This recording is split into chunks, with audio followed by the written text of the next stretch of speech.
Hello ladies and gentleman, नमस्कार, सत श्री अकाल, सलाम। This is Amit Kapoor. जो आज का मेरा वीडियो है ये एस्ट्रोलॉजी से लिंक्ड नहीं है, लेकिन कहीं ना कहीं एस्ट्रोलॉजी इसमें रोल अदा करती है, क्योंकि एस्ट्रोलॉजी हमें ज्ञान के मार्ग पे लेके जाती है। एस्ट्रोलॉजी हमें एक नॉलेज एबल सब्जेक्ट है, ये कभी किसी को मार्ग से भटकाता नहीं है, एक राइट पाथ दिखाता है। Astrology is like a lamp in a dark room, astrology is like a umbrella in a rain. So guys, मैं आज आपके साथ जिस विषय पे डिस्कस करने वाला हूँ वो बड़ा अहम विषय है और इस पे मैं बड़ी रिसर्च भी कर रहा हूँ। वो विषय क्या है? इंसान जब जब जी रहा होता है इस धरती पे, तो उसको पैसा चाहिए, बैंक बैलेंस चाहिए, और वो अपना बैंक बैलेंस दिन में 5 बार देखकर बड़ा खुश होता है कि आज मेरे बैंक में 2 करोड़ है, 5 करोड़ है, 10 करोड़ है, या किसी के अकाउंट में 20,000 है तो वो भी खुश है अपनी हैसियत के हिसाब से। गाड़ी चाहिए, घर चाहिए, ब्रांडेड क्लोथ चाहिए, सब कुछ चाहिए, हम जी रहे हैं। और इंसान को एक चीज़ और भी चाहिए। आप देखें कि इंसान कितना स्वार्थी है, वो चाहिए उसको जन्नत मरने के बाद, कि यार मेरे को जन्नत मिलेगी। आपको पता है, मेरे बहुत सारे ऐसे दोस्त हैं जो ये बोलते हैं यार मेरे तो कर्म ही बड़े अच्छे हैं, मैंने तो सीधा स्वर्ग में ही मरने के बाद लैंड करना है, क्योंकि मैंने कभी किसी के साथ बुरा नहीं किया। कुछ ऐसे भी हैं मेरे जैसे जो बोलते हैं शायद हमें मिलना ही नरक है, कि हमने शायद कुछ अच्छा हुआ ही नहीं हमसे, हम करने की कोशिश कर रहे हैं लेकिन हो ही नहीं पा रहा, तो पता नहीं क्या होना है। वी आर कन्फ्यूजिंग कि मैं कहाँ लैंड करूँगा मरने के बाद, स्वर्ग नरक में, ये इसके बारे में तो भगवान ही डिसाइड करेंगे, मैं कौन होता हूँ डिसाइड करने वाला। तो दोस्तों, आज मैं आपको बताने वाला हूँ कि धरती पर रहकर ऐसा कौन सा रास्ता है कि आप जीते जी भी जन्नत में जा सकते हैं और मरने के बाद भी जन्नत में यानी स्वर्ग में यानी हेवन में जा सकते हैं। वो रास्ता है जो शुरू होता है, वो होता है आपके माँ बाप के चरणों से।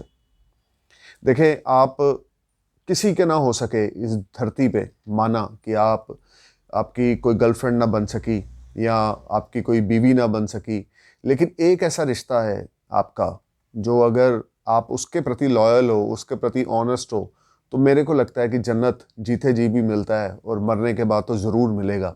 उन सबको जो अपने माँ बाप की कदर करते हैं, जो अपने बुज़ुर्गों को इज़्ज़त देते हैं, जो अपने घर में अपने बारे में कम और अपने माँ बाप के बारे में ज़्यादा सोचते हैं, तो मेरे हिसाब से जो जन्नत है, और जन्नत की जो पहला एक सीढ़ी है, एक स्टेप है, वो आज स्टार्ट होती है आपकी माँ के चरणों से। तो आप अपनी जितना ज़्यादा अपनी मदर को अहमियत देंगे, जितना ज़्यादा अपने फादर की इज़्ज़त करेंगे, जितना ज़्यादा आप उनकी डिमांड्स को, उनकी ज़रूरतों को पूरा करेंगे। देखिए, माँ बाप कभी डिमांड नहीं करते, लेकिन उनकी कुछ ज़रूरतें ऐसी होती हैं लाइफ में, जब हम बड़े हो जाते हैं तो हम उनकी ज़रूरतों की ओर ध्यान नहीं देते और हम सिर्फ अपनी लाइफ की ओर ध्यान देते हैं, अपनी बीवी, अपने बच्चे, अपनी गर्लफ्रेंड, अपनी कार, अपना घर। हम ये भूल जाते हैं कि हमारे माँ बाप की भी कुछ ख्वाहिश हो सकती है या कुछ चाहत हो सकती है। तो मैं ये अपने दोस्तों को ये एक मैसेज डिलीवर करना चाहता हूँ। मंदिर, गुरुद्वारा, मस्जिद, चर्च, कहीं भी आप जाते हो धर्म स्थान पे, वहाँ मत जाएं। सबसे पहले अपने माँ बाप के चेहरे पे स्माइल लाएं, सबसे पहले अपने माता पिता के लिए कुछ अच्छा करें, सबसे पहले उनकी ख्वाहिशों को पूरा करें। मेरा ये मानना है कि अगर आप माँ बाप की ख्वाहिश को पूरा कर रहे हो, तो मेरे हिसाब से अल्लाह और भोलेनाथ, वाहिगुरु, जीसस, ये सब खुश हो जाएंगे। ये कभी नहीं चाहते कि आप घर आओ, आप धर्म स्थान पर आकर माथा रगड़ो, यहाँ पर आके ये करो, वो करो। वो चाहते हैं कि सबसे पहले जो आपके घर में आपके लिविंग गॉड हैं, आप उनकी कदर करो। ये सब धर्म में है। आप ये मत सोचें, बड़े मुझे बोलते हैं कि आप अपनी शायद व्यूवरशिप बढ़ाने के लिए, सब्सक्राइबर बढ़ाने के लिए आप ये बोलते हो कि ये हिंदू, सिख, ईसाई सब एक हैं। ऐसा कुछ नहीं है। ना आप मेरा वीडियो देखें, ना मेरा सब्सक्राइब करें, मुझे कोई लेना देना नहीं, लेकिन अपने माँ बाप को इज़्ज़त ज़रूर दें, क्योंकि जन्नत का रास्ता वहीं से खुलता है। और जो इंसान अपने माँ बाप को इज़्ज़त देता है, भगवान उसका हर एक बुरे समय में साथ देते हैं, उसके प्रोटेक्टर बन जाते हैं। जिंदगी में आपको कोई परेशानी है, कोई भी परेशानी है, उसका एक ही हल है, वो है आपके माँ बाप के चरण। वो है सिर्फ और सिर्फ आपके माँ बाप के चरण, और आपके मन में आपके माँ बाप के प्रति बिना किसी लालच के सेवा भावना। अगर आप ये सोचेंगे कि आपके मदर के पास इतने करोड़ की प्रॉपर्टी है, मैं इनकी सेवा कर लूँ कि कहीं ये मेरे दूसरे भाई या बहन को ना दे दे, फिर सेवा मत करना। सेवा का मतलब ये होता है जो बिना स्वार्थ के की जाए।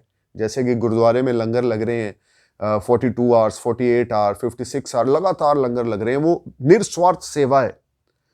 मंदिरों में लंगर लगते हैं, गुरुद्वारा साहब में लंगर लगते हैं, वो निस्वार्थ सेवा है। अगर आप ये चीज़ सोच के सेवा करते हैं ना, तो वो सेवा सीधी आपको जन्नत के रास्ते पे लेके जाती है। तो अगर आप ये सोचते हैं मेरे पिता के पास इतनी प्रॉपर्टी है, हम 4 भाई हैं और मैं अगर अपने पिता के को इज़्ज़त दूँ, उनको अपने पास रख लूँ, तो मुझे शायद 2 हिस्से मिल जाएँगे और उन दोनों को कम मिलेंगे। तो अगर ऐसी थॉट के साथ आप माँ-बाप की इज़्ज़त करेंगे, तो आप जन्नत छोड़ो, आपको नरक में भी जगह नहीं मिलेगी। मेरा कहने का मतलब है, ये मटेरियलिस्टिक थिंग्स, अनमटेरियलिस्टिक थिंग और मटेरियलिस्टिक थिंग्स को साइड में रख दें। सिर्फ एक चीज़ को दिमाग में रखें, जन्नत जाना है तो सबसे पहले अपने माँ-बाप की सेवा करें, उनकी इच्छाओं को पूरा करें, उनके चेहरे पे मुस्कान देखें। जहाँ तक हो सकता है अपने माँ-बाप के लिए कुछ करें। जब आप वो करेंगे ना, तो आपका धर्म, आपका रिलीजन, आपका गॉड, आपका अल्लाह, आपके भगवान सब ऑटोमेटिकली खुश हो जाएंगे। देखिए, जिस इंसान का जितना दिमाग होगा, उसका सेवा करने का तरीका भी उतना होगा। आपकी जितनी थॉट है, आप उतनी ही सेवा अपने पेरेंट्स की कर सकेंगे। मैं सिर्फ ये समझाना चाह रहा हूँ, जो सोच रहे हैं, निस्वार्थ भावना के साथ अपने माँ-बाप के प्रति सोचें। अब देखें, राहु की दशा है, केतु की दशा है, शनि की दशा है, शनि नीच के हैं, राहु केतु नीच के हैं, या कोई ऐसा प्लैनेट है जो बहुत बुरा इफेक्ट आपको दे रहा है, आप साढ़े सती में, आप ढैया में हैं। लेकिन जब आप माँ-बाप की छत्र छाया में होते हैं ना, तो ये ग्रह आपका कुछ नहीं बिगाड़ पाते। अब विश्वास माने, इस धरती पर भगवान बाद में है, पहले माँ-बाप की सेवा है। और जिस इंसान ने इस चीज़ को समझ लिया, मेरे को लगता है कि वो जन्नत तक पहुंच गया, क्योंकि जन्नत का सही रास्ता ही आपके माँ-बाप के चरणों में है। सो दोस्तों, ज़्यादा लंबा मैं वीडियो नहीं बनाऊंगा इस टॉपिक पे, क्योंकि मुझे पता है यंगस्टर बोर हो जाएंगे। आपको अपना कुछ एंटरटेनमेंट देखना होगा और मेरे को कुछ और करना है अपनी लाइफ में। तो आप गाइस अपना एंटरटेनमेंट जारी रखें, लेकिन उसके साथ साथ अपने माँ-बाप को इज़्ज़त देना, अपने माँ-बाप को कभी ना भूलें, जिनकी वजह से आप इस धरती पे हो, सांस ले रहे हो, और जिनकी वजह से आप एक प्रोटेक्शन जोन में हो। जितना ज़्यादा आप एफर्ट डालेंगे, जितना ज़्यादा आप अपने माँ-बाप को खुश करने का एफर्ट डालेंगे, उतना ज़्यादा भगवान आपको तरक्की देगा। Thank you for watching my video. नमस्कार, सत श्री अकाल, सलाम, जय हिंद।